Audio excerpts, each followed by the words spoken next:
In today's video, I'm going to teach you how to see FPS in BlueStacks 5. By the end, you will know exactly where to look to check your frame rate while you play. Start by opening BlueStacks 5. If it is already running, bring its window to the front so it is active on your screen.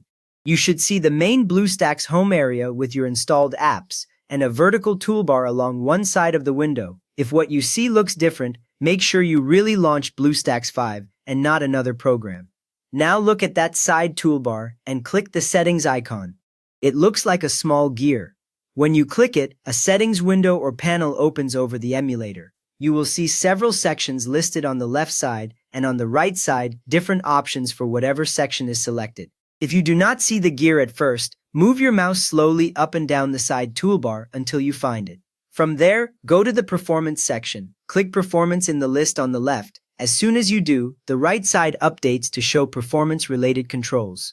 You should now see options like how many CPU cores BlueStacks can use and how much memory it can use. This section controls how smoothly your games run, so you will often come back here when tuning things later. A common beginner mistake is clicking another section and wondering why the performance options disappeared, so always check the highlighted section name on the left. Next up, find the option labeled FPS during gameplay and enable it. This option controls whether BlueStacks shows your frames per second while a game is running. Turn it on using the toggle or checkbox you see next to its name. When it is enabled, the control will usually change color or move to the opposite side, confirming it is active.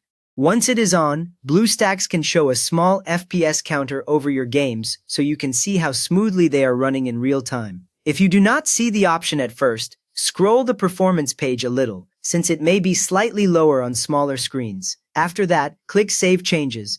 You will find this button at the bottom of the settings window. When you click it, BlueStacks applies your new settings right away, including the FPS display. In most cases, you do not need to restart BlueStacks. The next time you start a game, you should see your FPS on screen in the corner. So now you have opened BlueStacks 5. Gone into settings, adjusted the performance options, and turned on the FPS display during gameplay. If this helped you finally see your frame rate in BlueStacks, please give the video a thumbs up and subscribe if you want more quick BlueStacks tips.